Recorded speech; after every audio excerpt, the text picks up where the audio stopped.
Você já despertou com aquela sensação cortante de que a sua noite, na verdade, não foi sua, mas sim um empréstimo rápido, um parênteses apertado entre duas realidades que exigem mais de você do que você tem a oferecer?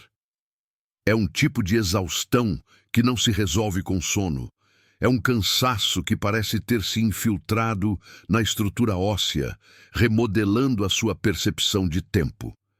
Pense nisso por um instante, agora, no silêncio que talvez te rodeie.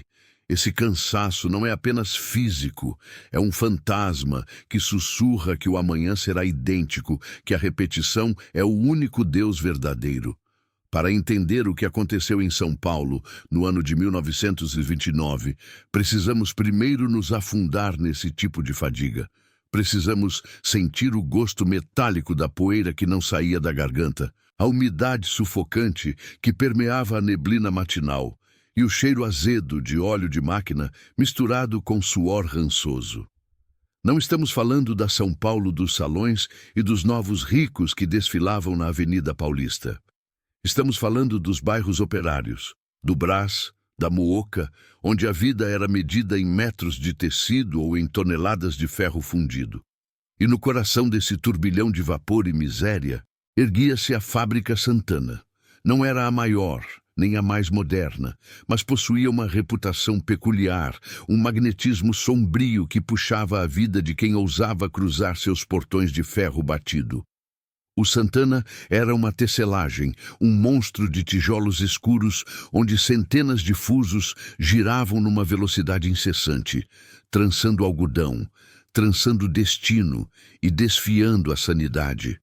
Em 1929, o mundo caminhava para um colapso financeiro que atingiria a todos. Mas para os trabalhadores do Santana, o colapso já havia chegado muito antes.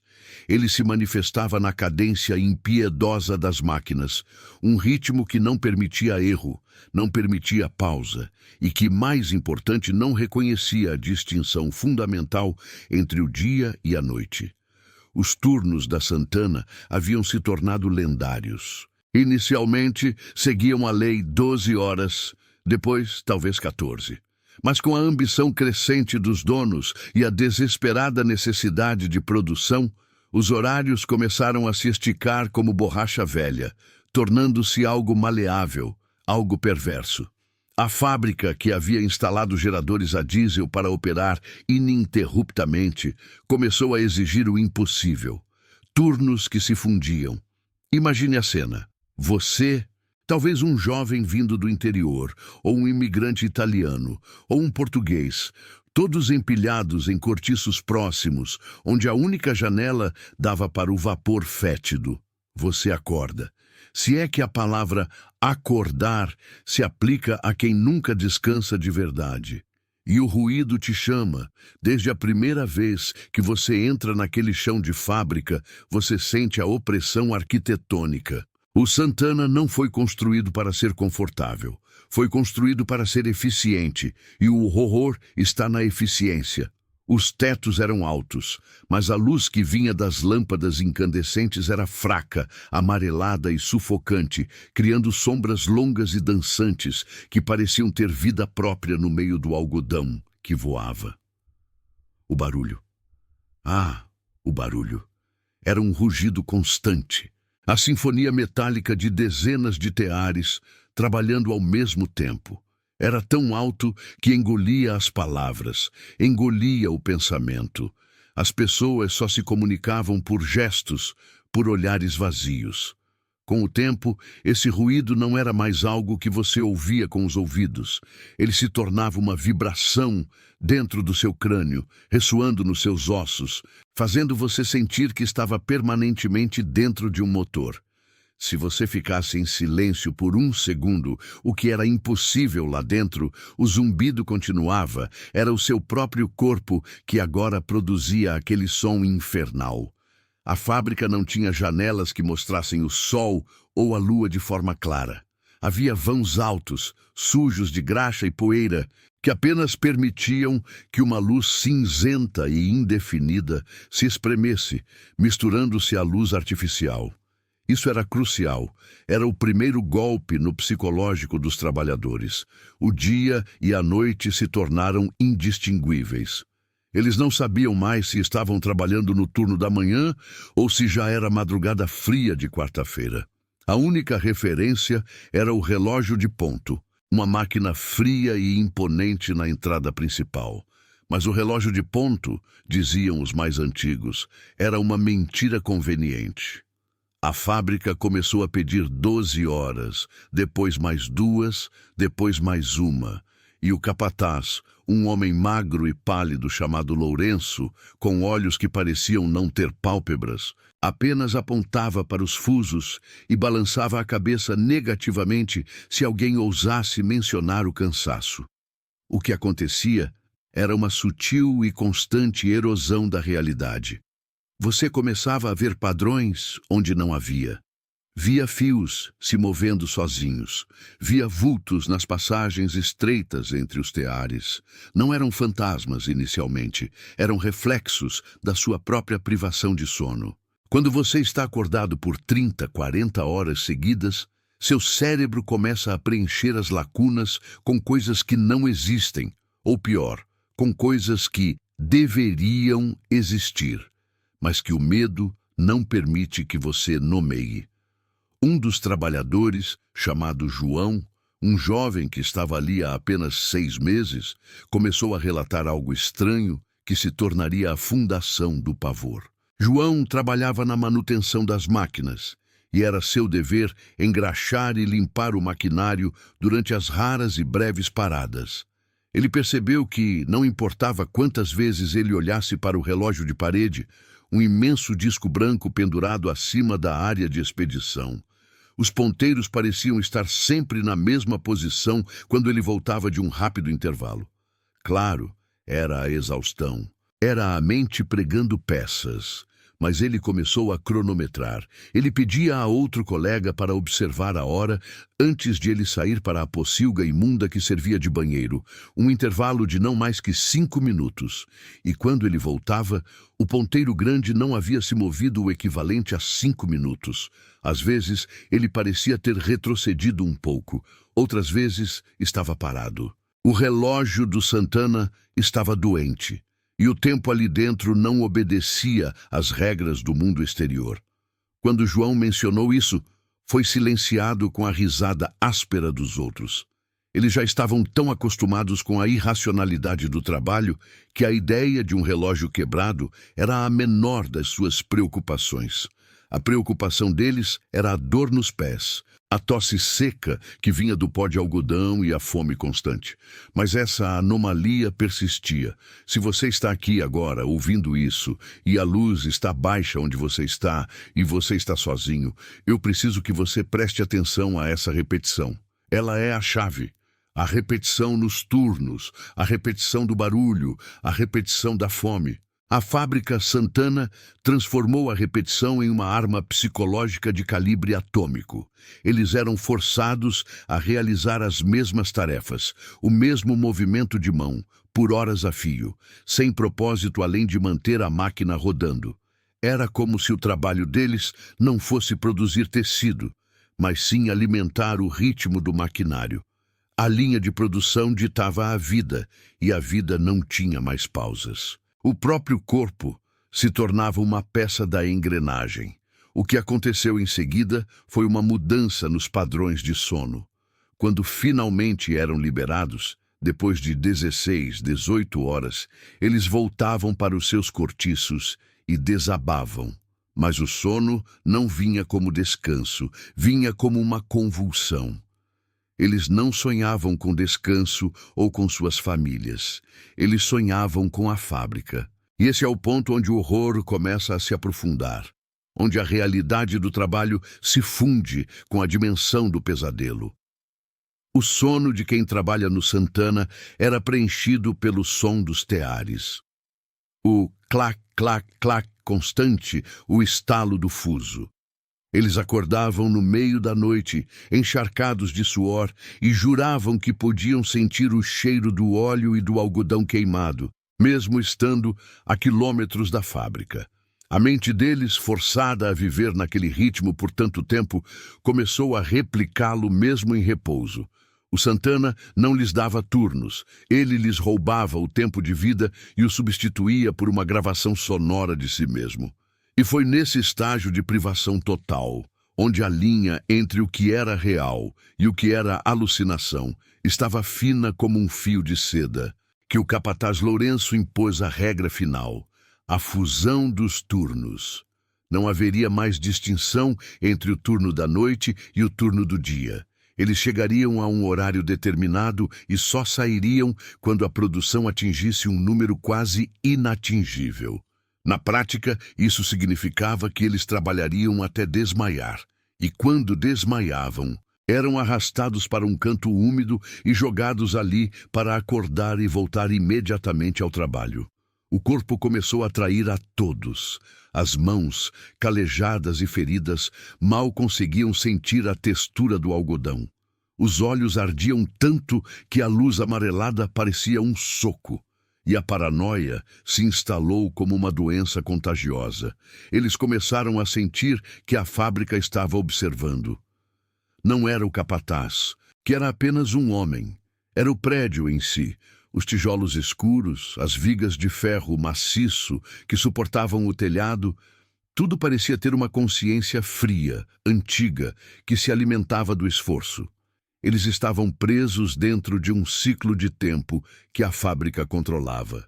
E isso nos leva de volta ao relógio quebrado de João. Alguns trabalhadores, os mais jovens, começaram a testar. Eles tentavam marcar a hora no bolso, em pequenos pedaços de papel rabiscados. Mas quando olhavam novamente, a letra tremia, o papel estava sujo de óleo, e eles não conseguiam mais distinguir o que haviam escrito. A fábrica, de alguma forma, parecia embaralhar a percepção temporal a ponto de torná-la inútil. Escute bem, se você sentir esse frio percorrer a espinha, essa sensação de que o mundo ao seu redor está desacelerando, não feche a janela. Fique aqui, testemunhe o que aconteceu naquela neblina de 1929. Você precisa saber o que a exaustão extrema pode fazer com a porta da percepção. Se este tipo de história te encontra no escuro, considere fazer um pacto silencioso com a sombra. Fique comigo, porque a próxima parte envolve o que eles fizeram para tentar escapar da tirania do tempo e o que a fábrica fez em retaliação. A fundação do horror era esta. A Santana produzia turnos sem fim. E esses turnos sem fim não eram apenas horas de trabalho. Eles eram uma dimensão paralela, de tempo esticado e retorcido. Havia um medo específico que começou a circular entre os tecelões. Eles notavam que quando um fuso de uma máquina quebrava, ou quando o ritmo de produção diminuía minimamente, o ruído geral da fábrica parecia mudar de frequência. Tornava-se mais grave, mais profundo, quase como um lamento gutural que vinha do subsolo. E nesse lamento, nos breves segundos antes que o capataz surgisse magicamente, eles juravam ouvir algo mais. Não era o metal, não era o vapor, era uma respiração. Uma respiração grande, pesada e lenta que parecia envolver o prédio inteiro. Era o som de algo que havia finalmente se saciado, que havia absorvido as 16, as 18, as 20 horas de trabalho ininterrupto e estava apenas digerindo. Um homem que mal tinha 17 anos e que mal conseguia ficar em pé, tentou fugir. Não pela porta principal, onde o relógio e o capataz vigiavam. Ele tentou escapar pelos fundos, através de um corredor escuro que levava ao pátio de carvão. Ele correu na escuridão, tropeçando em pilhas de detritos industriais. Ele sentia o ar frio de fora em seu rosto, a promessa da liberdade, de um tempo que pertencia a ele. Mas quando ele chegou ao muro de tijolos que cercava a propriedade, ele olhou para cima. E o que ele viu o fez cair de joelhos, não por cansaço, mas por um terror paralisante. Acima do muro, pairando sobre o pátio de carvão, havia uma luz, uma única lâmpada amarelada, idêntica às que iluminavam o interior da fábrica. E na neblina de 1929, Banhada por aquela luz artificial, estava a silhueta da chaminé da fábrica.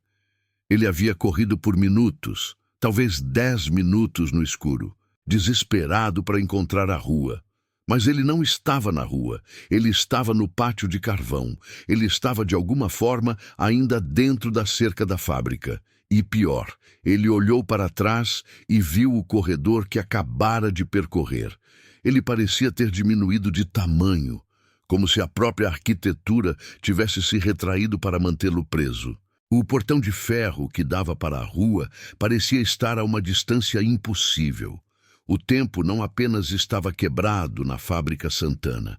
O espaço também estava se curvando para servi-lo.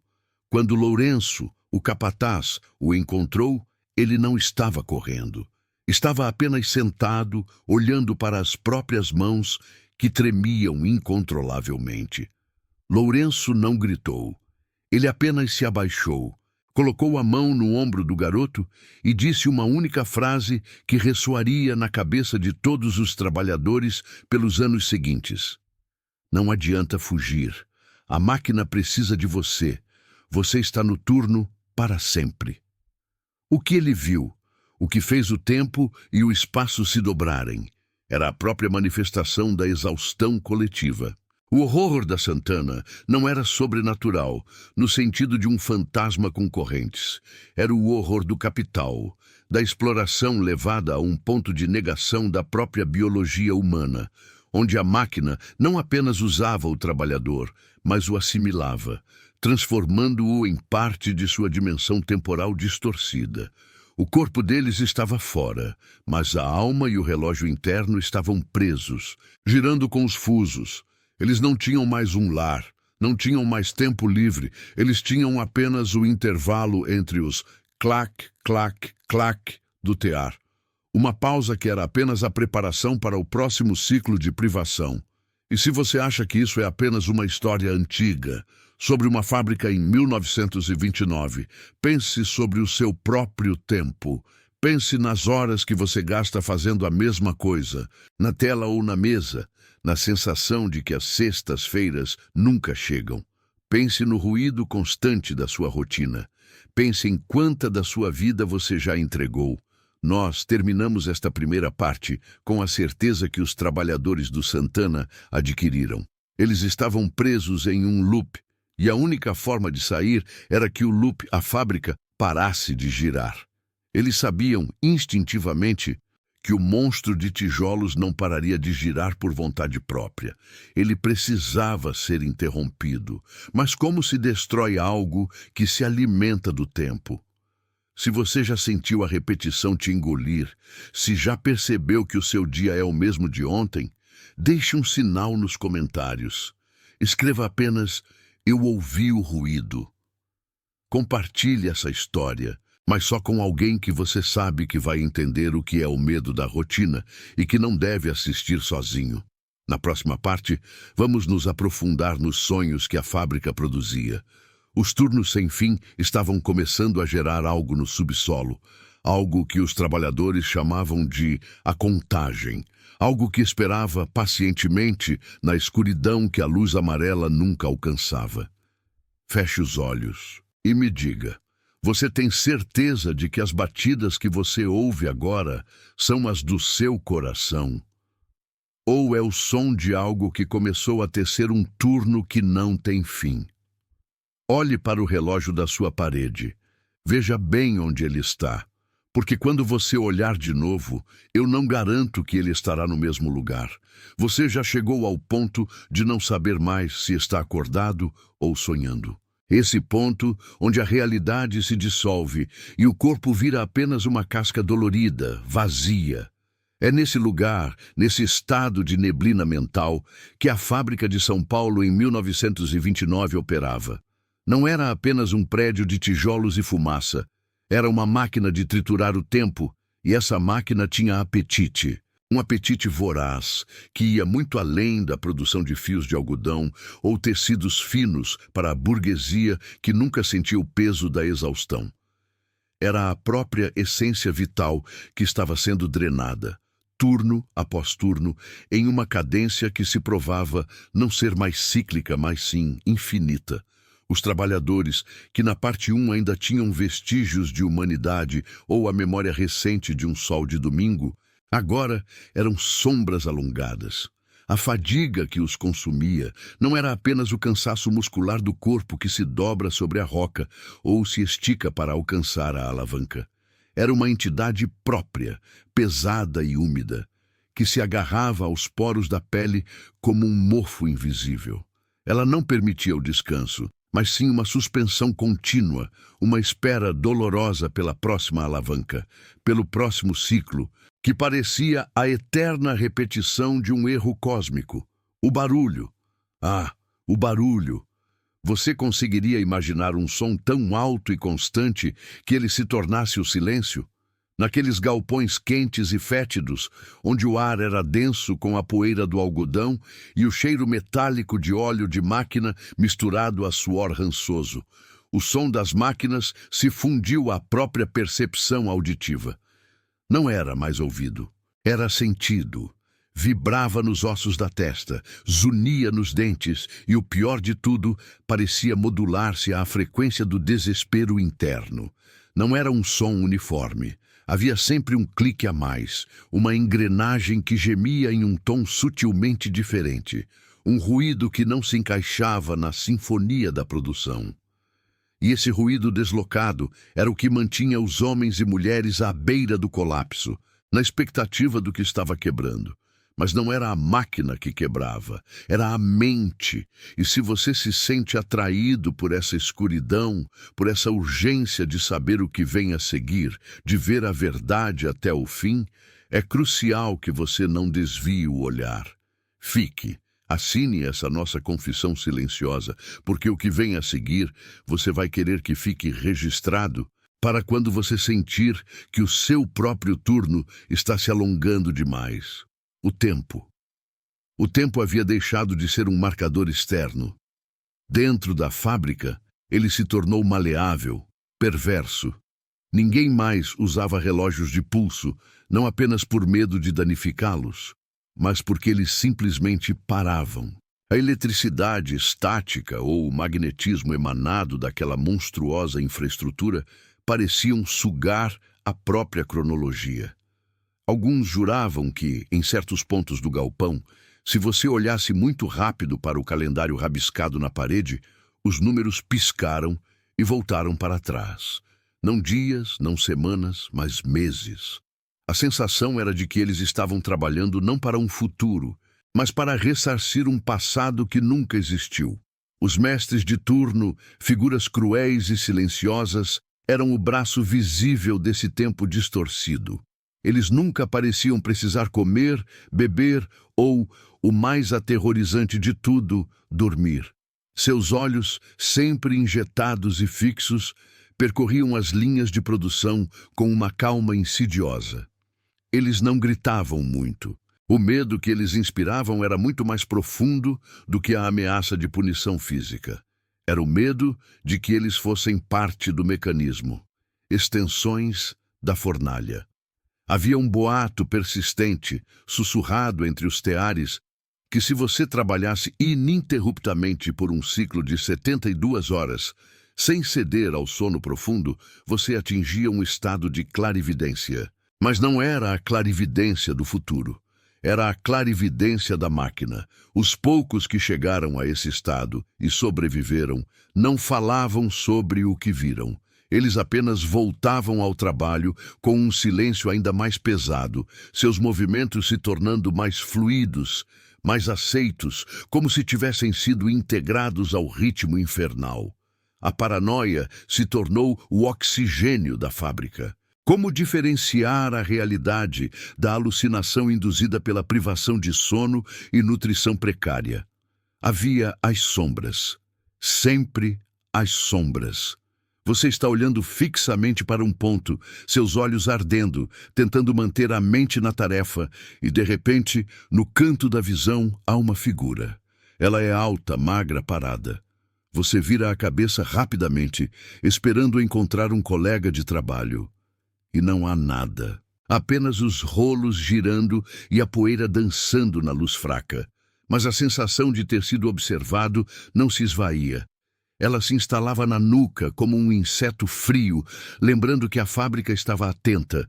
E o pior, o que os corroía por dentro, era a suspeita de que eles estavam sendo medidos de formas que não entendiam. As contagens de peças produzidas, as inspeções rigorosas, não pareciam ter o objetivo usual de medir o lucro. Parecia que a fábrica estava catalogando outra coisa. Pense nisso. Quanto do seu dia você gasta sendo você? E quanto tempo você passa sendo apenas a peça de um sistema? Naquele ano, naquele lugar, a linha que separava o trabalhador do instrumento de trabalho desapareceu. E é isso que nos leva ao núcleo da loucura de 1929. A fábrica não estava apenas roubando a mão de obra, estava roubando a identidade. Quando um trabalhador caía exausto ou ficava doente demais para se levantar, ele não era simplesmente levado para fora. Ele desaparecia com uma descrição aterrorizante.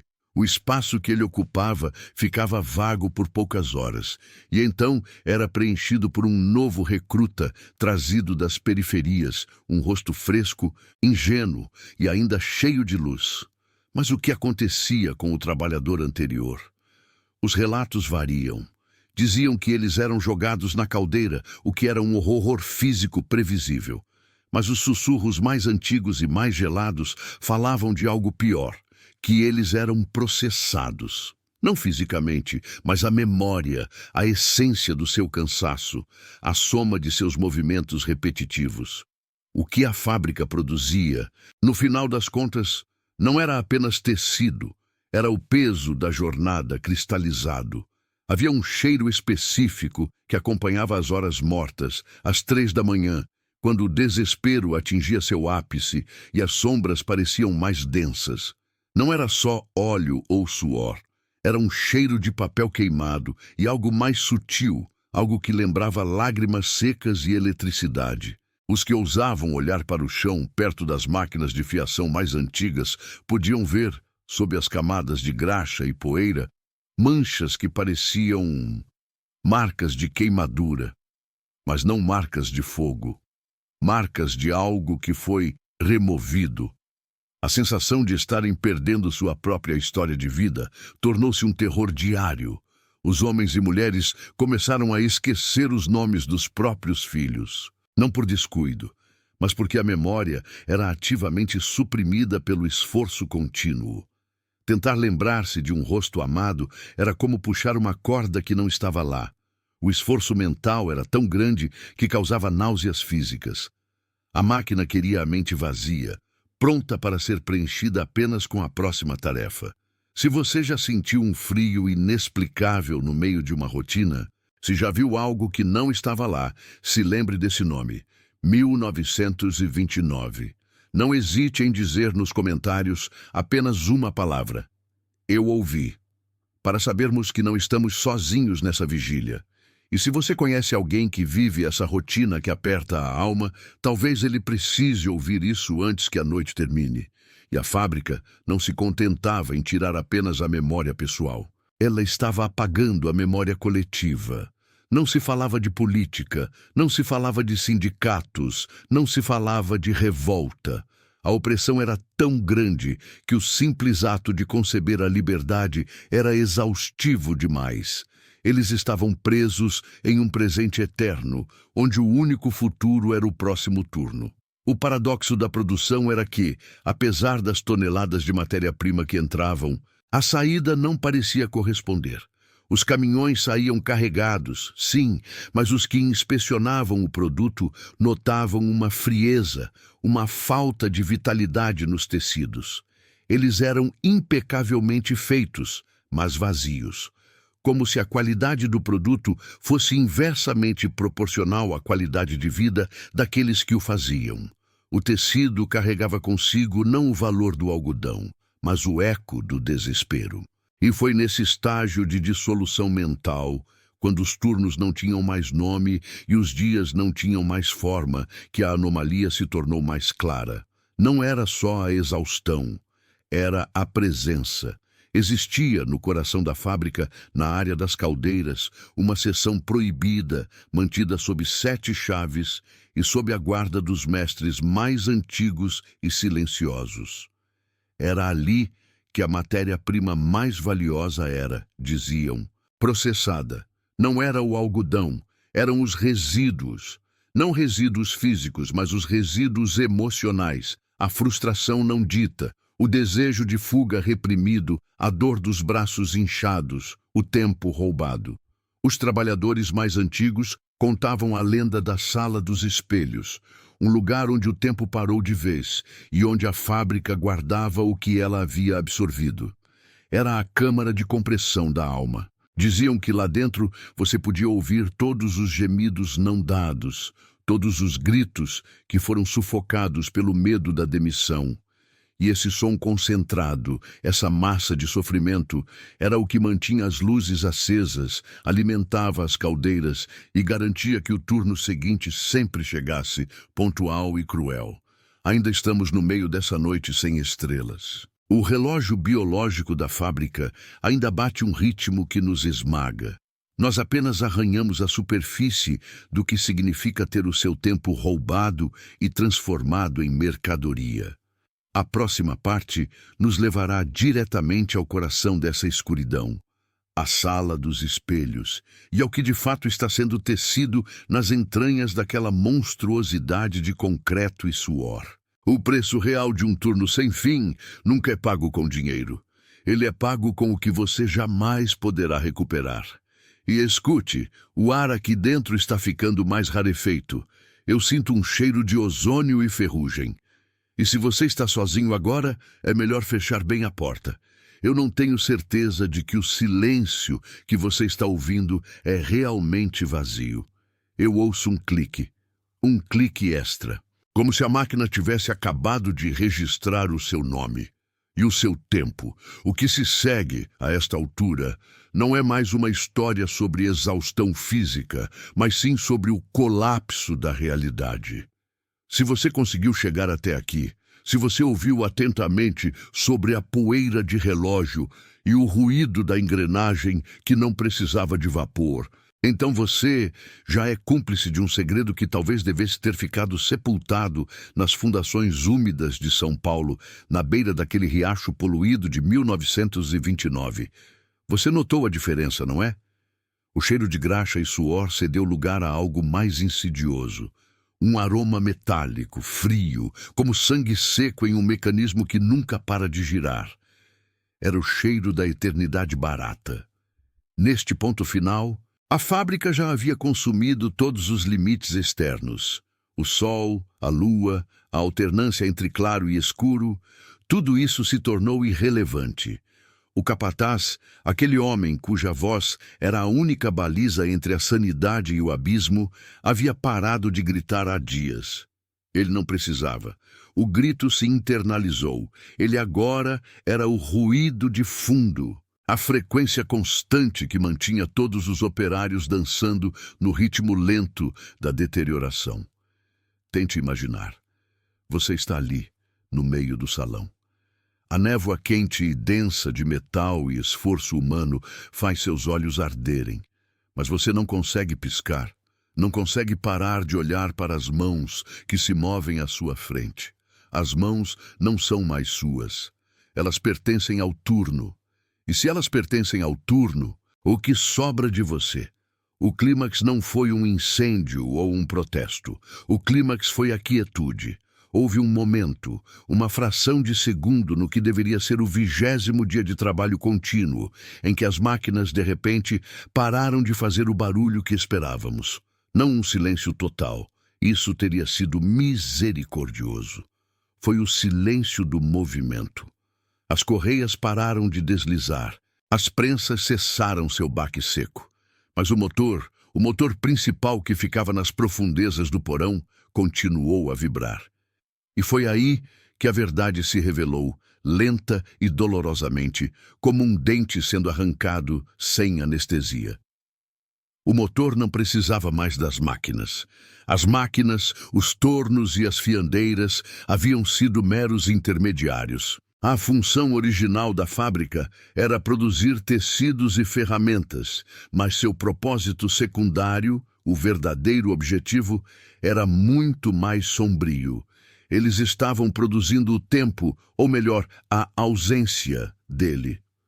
Lembre-se do que dissemos sobre o relógio quebrado. Ele não estava simplesmente parado. Ele estava sendo usado como matéria-prima. Cada segundo que os operários trabalhavam além do limite humano não gerava apenas produto, mas também consumia o tempo que eles deveriam ter usado para dormir, para sonhar, para ser. E o motor no porão estava absorvendo essa energia temporal. Ele estava pegando o futuro roubado, o descanso negado, a memória descartada, e estava condensando tudo isso em algo palpável, embora invisível. O produto final da fábrica de 1929 não era algodão ou metal. Era a fadiga perpétua. A sensação de que, não importa o quanto você durma, você nunca estará realmente descansado. Aquele peso fantasma nas costas, a certeza de que há sempre algo mais que precisa ser feito, um turno que precisa ser cumprido, mesmo quando você está na cama, no escuro. Naquele momento de silêncio mecânico, um dos homens, chamado Elias, que havia chegado jovem e agora mal podia sustentar seu próprio peso, olhou para o chão. O chão de concreto, sempre sujo de óleo e pó de ferro, estava estranhamente limpo ao redor dele. E ele viu, claro como a luz fria que entrava por uma das janelas bloqueadas, o que estava acontecendo.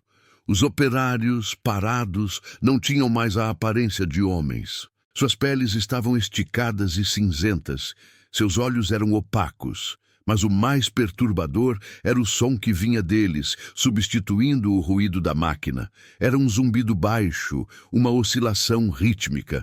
Era o som de 1000 mentes tentando desesperadamente se agarrar a uma memória, a um nome, a um rosto que não conseguiam mais evocar. Eles não precisavam mais das máquinas porque eles eram as máquinas. O motor no porão estava sugando a essência da consciência deles. Ele estava operando com base na energia do desespero e da falta de tempo, e quando os corpos deles parassem de se mover, o motor continuaria. A fábrica não produzia turnos sem fim, ela produzia a necessidade dos turnos sem fim. Se você for corajoso o suficiente para mergulhar neste abismo e descobrir o que aconteceu com as mãos que pararam de se mover, talvez você deva ficar até o fim. Este é um segredo que não deve ser contado em voz alta. E se você aceita o peso disso, talvez devesse assinar este pacto silêncio conosco agora. Não se afaste, porque a revelação final é a mais dolorosa. Ela toca sua vida, sua rotina, sua própria respiração enquanto você me escuta. A visão que Elias teve antes de finalmente sucumbir foi o clímax da nossa história. Ele viu o capataz que estava de pé em uma plataforma, sorrindo. Mas o sorriso não era de triunfo humano. Era um sorriso de peça de máquina bem lubrificada. O capataz estendeu a mão e tocou a têmpora de Elias. E nesse toque, Elias entendeu. O capataz não era o dono da fábrica. O capataz era o programador. Ele era o intermediário que canalizava a energia do esforço para o motor. E a energia não era apenas o trabalho físico. Era a esperança roubada de uma vida melhor. A promessa quebrada de descanso era o potencial de futuro que estava sendo moído. Elias tentou falar, tentou gritar, mas apenas o zumbido mecânico saiu de sua garganta. Ele sentiu seu corpo esvaziar, não de sangue ou vida, mas de história. Suas lembranças de sua esposa e dos filhos, de manhãs ensolaradas e de planos para o Natal, tudo estava sendo puxado para fora, como fibras finas, e sugado para o motor. A fábrica estava consumindo a alma e transformando-a em uma corrente elétrica de estagnação. Quando Elias caiu, ele não era mais um corpo. Ele era apenas um resíduo de carbono, uma carcaça vazia que, curiosamente, continuava emitindo aquele zumbido baixo e constante. Os outros operários, parados e vazios, permaneceram de pé. Como estátuas cinzentas, eles continuaram a vibrar no ritmo do motor. Eles eram agora o reservatório. Eles eram o turno sem fim. Eles eram a prova de que, se você trabalhar até não restar nada de você, aquilo que te consumiu continuará a operar indefinidamente. A produção estava completa. Mas por que 1929? Por que São Paulo? O horror definitivo não está no que aconteceu naquele dia, mas no que aconteceu depois. A fábrica, o edifício de tijolos, foi misteriosamente demolida em 1930. As autoridades disseram que foi um colapso estrutural. Ninguém nunca conseguiu rastrear o paradeiro do capataz ou dos operários. Eles simplesmente desapareceram, absorvidos pelo silêncio dos registros. Mas o motor não parou. Aquele motor, alimentado pela energia temporal roubada, não precisava mais da fábrica física. Ele se tornou etéreo. Ele se tornou o conceito de exaustão em si. A energia que foi condensada em 1929 não se dissipou. Ela foi liberada na atmosfera do tempo como uma toxina que se espalha pela história. Pense nisso. Você já se sentiu absolutamente esgotado sem motivo aparente? Você já acordou sentindo que já está atrasado, mesmo que o dia mal tenha começado? É isso.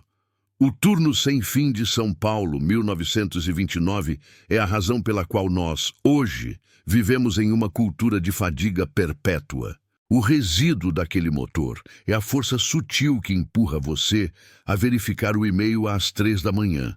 É o fardo que faz com que suas semanas voem em uma velocidade insana, deixando você sem a sensação de ter realmente vivido. É a ausência do tempo livre sendo constantemente sugada. O horror da fábrica de 1929 não é que ela existiu, é que ela continua existindo, agora. Dentro de cada um de nós, que aceita o ciclo interminável de produtividade sem propósito. Estamos todos, de certa forma, operando naquele turno fantasma, alimentando o motor que não conseguimos mais ver. Quando você se deita hoje à noite e tenta encontrar o sono, perceba a pressão sutil, a pressão para acordar mais cedo, a culpa por descansar. Essa é a frequência do motor, é a herança do capataz. Estamos pagando o preço pelo tempo que foi roubado daqueles trabalhadores há quase 100 anos. Eles não morreram. Eles se tornaram a fundação da nossa exaustão moderna. O silêncio da noite, que deveria ser um bálsamo, tornou-se o campo de jogo dessa fadiga condensada. É quando você está sozinho, quando as defesas da distração caem, que o zumbido sutil do reservatório de energia deles é mais audível.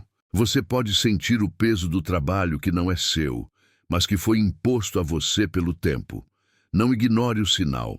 Se você reconhece essa fadiga que não é sua, essa sombra que acompanha seu corpo cansado, deixe um sinal nos comentários.